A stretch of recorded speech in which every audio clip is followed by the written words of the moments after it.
नमस्कार, संतोष सरवणकर परत एकदा तुमच्यासोबत आपला चॅप्टर सुरूच आहे. चॅप्टर सुरू असल्यामुळे काल मी तुम्हाला सांगितलं होतं की आजचाच आपला विषय असणार आहे. आज गंभीर थोडा विषय आहे. लग्न झाल्यानंतर किंवा लग्न होण्याच्या अगोदर आपल्या आयुष्यामध्ये ज्या वेळेला प्रेम प्रकरण हे या गोष्टी जेव्हा होतात, आजकालच्या पिढीमध्ये प्रेम प्रकरण हे एकदम कॅज्युअल झालेलं आहे. कॅज्युअल झालं म्हणजे मी असं बोललं नाही पाहिजे, पण खरंच सांगतो तर एकदम त्यांनी एक मौज मजा म्हणून हे घेतलेलं आहे. प्रेम आणि त्या गोष्टीला पुढे घेऊन जाणं यांच्या काही आता आजकालच्या तरुण पिढींमध्ये हा हेतूच नाही आहे.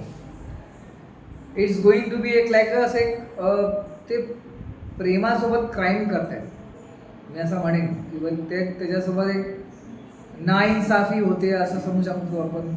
किंवा आता लग्न हा जो विषय आहे, हा विषय माझं लग्न नाही झालं आहे, पण मी माझे जेवढेही मित्रमंडळी जेवढे आहेत त्यांच्या सर्वांच्या आयुष्यामध्ये जेव्हा मी पूर्णपणे आज कालपासून जो अभ्यास करतोय आणि एवढ्या वर्षापासून जे मी बघतोय की त्यांच्या आयुष्यामध्ये जेव्हा लग्न होण्याच्या अगोदर त्यांच्यामधली जी बॉन्डिंग होती, म्हणजे नवरा बायकोमध्ये जी अंडरस्टँडिंग होती, एकमेकांसाठी एकमेकांना वेळ देणं, परत त्यांचं तुझी आवड निवड काय, सर्व काही अशा गोष्टी खूप काही असं चालायचं की मी तुझ्याशिवाय नाही, तू माझ्याशिवाय नाही, असं चालायचं.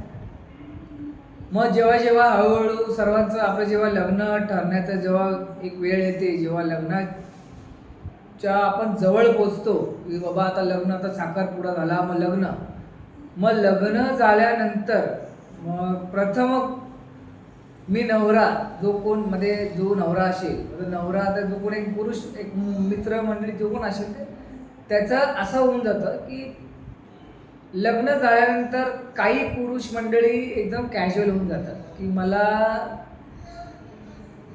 या मुलीबरोबर लग्न करायचं होतं, लग्न झालेलं आहे माझं, आता मी खुश आहे, आता मला काय पाहिजे नाही. पण ते एकदम चुकीचं आहे. खरं प्रेम तिथे सुरू होते.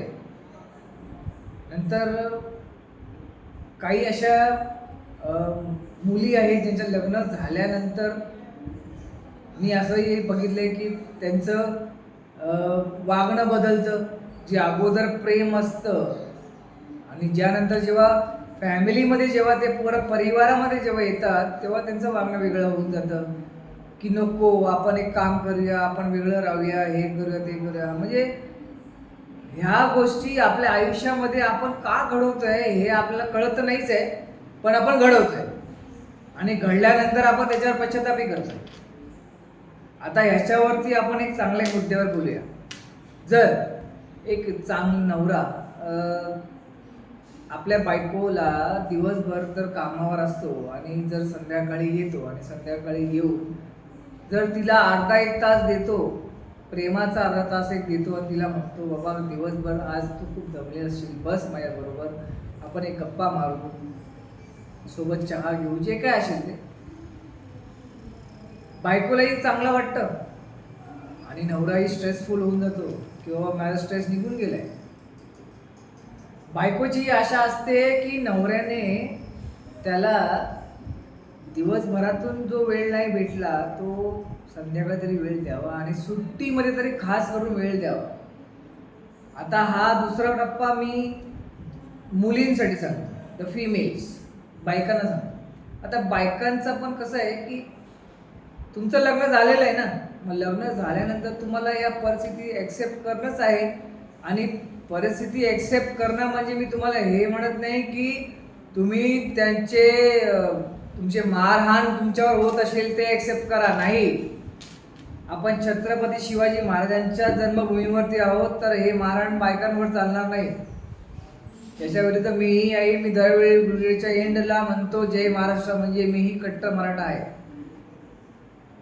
आपण जिकडे चुकत आहे तिकडे माफी मागावी, जिकडे आपण चुकत नाही आहोत तिकडे आपण समजून सांगावं. मी सल्ला देत नाही, परत सांगते, मी सल्ला देत नाही आहे. मी तुम्हाला फक्त एक बहीण म्हणून किंवा मी एक शुभचिंतक म्हणून तुम्हाला फक्त सांगतोय की लग्न हा जो एक बंधन आहे याच्यावरती खरंच एक एक वेगळा आपण एक बोलतो ना की वेगळाच एक एक जादू आहे तो. आपल्या आयुष्यामध्ये होणार एक वेगळी जादू आहे ती, की माझ्या आयुष्यामध्ये कोणतरी आलंय, माझ्या आयुष्यामध्ये कोणतरी आली आहे. तर ह्या दोन गोष्टीला एकत्रित केल्यानंतर लग्न झाल्यानंतर काही भांडणं होतात, हे होतात, म्हणजे मतभेद होतात किंवा अशा मी पण ऐकलेले आहेत की डिवोर्सपर्यंत निघून जाते केस. किंवा काही काही असं मुली आहेत ज्यांना त्यांचा नवरा त्यांना वाटतो की नाही हा माझ्या केपेबल नाही आहे, तर त्यांचे दुसऱ्यांवरती अट्रॅक्शन्स होतात. अशा काही गोष्टी आहेत. हे मला अनुभवलेल्या गोष्टी आहेत, हे आम्ही सांगतो. पण हे न करता मला हे का म्हणजे आपल्याला हे का कळत नाही, लग्न झालेलं आहे तर लग्न झाल्यानंतर ज्या गोष्टी बदलू शकत नाही, ज्या गोष्टी आपण बदलू शकत नाही त्या गोष्टी बदलण्याचा प्रयत्न आपण का करावा, त्या स्वीकार करावा. आणि जर तुम्हाला मदत हवी असेल, तुम्हाला वाटत असेल की मी तुमच्याशी बोलतो म्हणजे मी एकटाच आहे, नाही, माझ्याकडे प्रचंड मोठी टीम आहे. सायकोलॉजिस्ट पासून खूप काही मोठी टीम आहे माझ्याकडे. तुमचे काही प्रश्न असतील किंवा तुमच्या एकमेकांमध्ये मॅरेजमध्ये तुमच्या असं काही लग्नामध्ये तुमच्या एकमेकांची काही जुळत नसेल, मला मेसेज करा, आपण अपॉइंटमेंट घेऊ. तुम्ही माझ्या कॅबिनमध्ये या, कॅबिनमध्ये आमच्या टीमबरोबर बसा, त्यांच्या एक्सपर्ट बरोबर बसा, त्यांच्याशी बोला. मी हा विषय का मांडला, कारण की नवरा आणि बायको त्यांचा संसार हा आयुष्यभर संसार आहे आणि तो तुटण्याचा हा संसार काहीच करू नये. दुसरं, आता लग्न झाल्यानंतर जो व्यक्ती एवढा कॅज्युअल होतो, मुलं बाळं झाल्यानंतर आपल्याला एवढं कळलं पाहिजे की जे संस्कार आपण आता जे म्हणजे आपल्याला जेव्हा मुलं बाळं होतात त्यानंतर आपण आपल्या घरामध्ये जे शब्द आपण बोलतो ना, ते शब्द आपली पोरं ऐकतात. आजकालची मुलं खूप शार्प झालेली आहेत, लहान लहान पोरं शार्प झालेली आहेत. ते ऐकतात, आता ऐकतील, पण पुढे जाऊन त्याच शब्दांचा रिॲक्शन ही तुम्हाला झेलायचं आहे. आता लग्न बघा किती मोठी गोष्ट झाली, पण आपला त्यावेळेला वाटलं की हे लहानसं आहे, लग्न झालं बस आपण खुश झालो, एकमेकांना एकत्र आलो. पण एकत्र तसं येत असतं. एकत्र येणं म्हणजे डोळ्यात आणि चेहरा बघून सांगणं यांच्या तुझ्या माझ्या मनात काय चाललेलं आहे ते. तेवढं प्रेम करा मित्रांनो. लग्न झाल्यानंतर एकमेकांना एवढं प्रेम द्या की तुमच्या आयुष्यामध्ये दुःख हा नाव कुठेच नाही आलं पाहिजे. दुःख येणार, पण दुःख दोघांनी मिळून एकत्र येऊन त्या दुःखाला सामोरे कसं जायचं, ह्या दोघांचं आपल्या दोघांचं मत एकत्र पाहिजे, तेव्हा जाऊन आपण त्या टप्प्यावर पोचतो.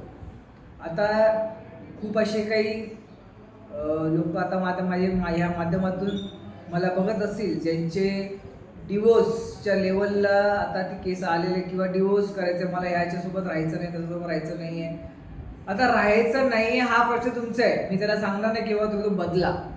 पण डिवोर्स किंवा मला तुम्हाला घटस्फोट घेण्याच्या मागचा कारण, जर तुम्ही एकत्र बसून व्यवस्थितपणे त्या समस्याला तुम्ही एकदम व्यवस्थितपणे, एकदम निर्घोषपणे, निडरपणे तुम्ही एकमेकांना जर सांगितलं बाबा माझा प्रॉब्लेम हा आहे, तुझा प्रॉब्लेम हा आहे, आपण इकडेच संपूया आणि नवीन सुरुवात करूया, तर मला असं वाटत नाही या पूर्ण या जगामध्ये, आपल्या या महाराष्ट्रामध्ये घटस्फोट कुणाला घ्यायची गरज लागणार आहे.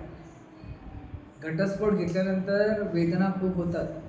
आठवणी ज्या आपण जगलो आहोत त्या आठवणी येतात, आठवणी आठवतात. नंतर मग त्या आठवणी आठवल्यानंतर मग आपण कुठेतरी बोलतो, असं होतं, ही माझी बायको होती, असं होतं, तसं होतं. हे सर्व नाहीच झालं पाहिजे. आजच्या या महाराष्ट्रामध्ये किंवा या भारतामध्ये मी म्हणतो, घटस्फोट आणि लग्न झाल्यानंतर एकमेकांवरती अविश्वास हा बंधन नाहीच आहे. हे याला आपण काय म्हणतो, आपण एक छोटासा ॲग्रीमेंट केलेला आहे आपण. हा बाबा ॲग्रीमेंट संपलं, त्यांचं झालं.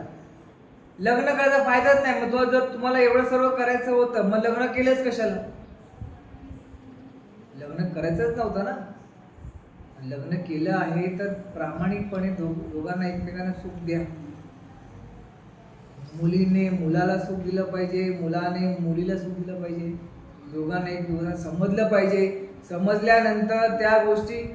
आणि असे पण काही आहेत जे व्यसन करतायत. आता व्यसन करतायत तर तुम्हाला कळत नाही का, घरामध्ये बायको का आणली आहे? दुसऱ्या घराची मुलगी जर आपल्या घरामध्ये एक सून होऊन आलेली आहे, माझी बायको होऊन आलेली आहे, जर तुम्ही व्यसन करून तिच्यावरती मारहाण करताय, तुम्ही हे सर्व करताय, तुम्ही कुठल्या प्रकारचे नवरे आहात? तुम्ही नवरे नाही आहात. You are a devil. Devil म्हणजे तुम्ही एक शैतान. त्या मुलीचं तुम्ही एकतर आयुष्य बर्बाद केलं लग्न करून, दुसरं तुम्ही घरामध्ये येऊन दिला तर तो त्रास देता या वेगळा. त्याचमुळे आपल्या घराचं वातावरण बिघडते ते वेगळं, आई वडिलांना त्रास होतो वेगळा. ह्या सर्व गोष्टी कधी बंद होणार? आणि आपण हा महाराष्ट्र हा भारत आपण एकदम चांगला, एकदम एकदम बाकीच्या देशांमध्ये होते सर्व, पण महाराष्ट्रामध्ये ना असं मी खूप अनुभवते की ह्या गोष्टी, ह्या लग्न हा एक जो कॉन्सेप्ट आहे, हा लोकांनी एक ग्रॅमॅटिकल ड्रामा बनवून ठेवलाय. तो ड्रामा नाही आहे, तो आयुष्यामधला एक असा टप्पा आहे जिकडे मला माझा वंश वाढवायचा आहे. माझ्यानंतर माझा मुलगा माझ्या पुढे माझा वंश वाढवेल. तसं माझ्या वडिलांनी मला जसं जन्म दिला, जसं मला जन्म माझ्या पुढच्या मी ज्या मुलाला जन्म देणार आहे, माझी बायको देणार आहे, त्या आम्ही दोघांनी मिळून त्याला असं एज्युकेट केलं पाहिजे की लोकांनी विचारलं पाहिजे, हा मुलगा कुणाचा? या दोघांचा वाटतो. असे आई वडील व्हा ना, असं जग जगा ना. जास्त काही बोलणार नाही. मला असं माहिती आहे की तुम्ही मला तिरस्कारी करत असाल किंवा कोणाला पटतही असेल. पटते नाही पटते, पण तुमच्यापर्यंत पोहोचून हा जो मला संदेश पोचवायचा होता तो मी तर पोचवणारच आहे. आता उद्याचा पण माझा एक चांगलाच या विषयावरून आपण पुढे चालणार आहोत. मुलांचं शिक्षण वगैरे या जरा गोष्टीचं आपण जरा बोलणार आहोत. पण सध्या आज ज्या विषयावरती मी बोलतोय त्याच्यावरती, ज्यांचं लग्न नाही झालं आहे, मित्रांनो मैत्रिणींनो, लगेच आत्ताच डोक्यामध्ये ठेवा, जर पुढे आयुष्यामध्ये लग्न करायचं असेल तर विचारपूर्वक पूर्ण निर्णय घेऊन बघून, या आयुष्यामध्ये जर मी पाय ठेवला तर याच्यानंतर मला पाय मागे घेता येणार नाही. आणि मुलाचा तर आहे प्राथमिकता, सांगतो तुम्हाला, तुमचा कर्तव्य असं की तुम्ही जर त्या मुलीला लग्न करून तुमच्या घरी आणलेलं आहे तर आयुष्यभर तुमची जिम्मेदारी आहे तिच्या डोळ्यातून अश्रू न येण्याची. आणि मी दरवेळा हे महाराष्ट्र म्हणतो, याचा अर्थ हा आहे, माझ्या एकही बहिणीलाच्या आईच्या डोळ्यात अश्रू आले तर मित्रांनो, ते खरंच एक विचित्र एक प्रकरण असेल की तुम्ही खेळ खेळताय आणि तिच्यासोबत आहे ना, म्हणजे एक वेगळंच आयुष्य निर्माण करून ठेवून दिलं. तिचं चांगलं आयुष्य चाललं होतं आणि ते तुम्ही बरबाद करून ठेवून दिलं. त्याचबरोबर ज्या मुली ज्यांना वाटतंय की आम्ही मुलांबरोबर खेळू शकतो, तुमचं चुकीचं आहे. तुम्ही तुमच्या आयुष्याबरोबर खेळताय. त्या मुलांचं आयुष्य बरबाद नका करू. ते मुलं तुमच्यावरती खूप अपार्ट प्रेम करत असतील, अपार्ट प्रेम करतायत पण, आणि तुम्ही त्यांच्याबरोबर इथे वेगळं, पाठी वेगळं, बाहेर वेगळं, इथे वेगळं, ते सर्व बंद करा. तुम्हाला काही भेटणार नाही आहे. पुढे इन फ्युचरमध्ये जाऊन तुम्हाला मी आता ठोकपणे सांगतो, तुम्हाला शून्य, फक्त शून्य हा तुम्हाला आकडा भेटणार आहे. बाकी तुम्हाला काही भेटणार नाही आहे. याच प्रकारे आपला सिरीज चालत राहणार आहे आणि मी 60 दिवस 60 विषय घेऊन येणार आहे. आणि ठोसपणे सांगतो की माझे असे विषय आता वाढत चाललेले आहेत आणि विषयाचे मला प्रतिसाद भेटो, मला प्रेम द्या तुम्ही का नका देऊ. तुम्हाला माझे व्हिडिओ आवडतायत नाही आवडतायत हा प्रश्न तुम्ही ठरवायचा आहे. तुम्ही ठरवायचं आहे आणि तुम्ही मला सांगायचं आहे की मला पुढच्या विषयावरती काय बोलायचं. मी परत परत परत सांगतो, तुम्ही मला विषय सांगा, त्या विषयावरती मी बोलायला सुरुवात करेन. आता माझे रोजचे विषय तेच असणार आहेत. मी माझे विषय ठरवलेले आहेत, त्या विषयावर बोलणार आहे. जास्त काही बोलणार नाही मी. आजच्यापुरती एवढंच. बरं, सुखी राहा, आनंदी राहा, निरोगी राहा. जय महाराष्ट्र. हा व्हिडिओ इथेच संपवतो. धन्यवाद.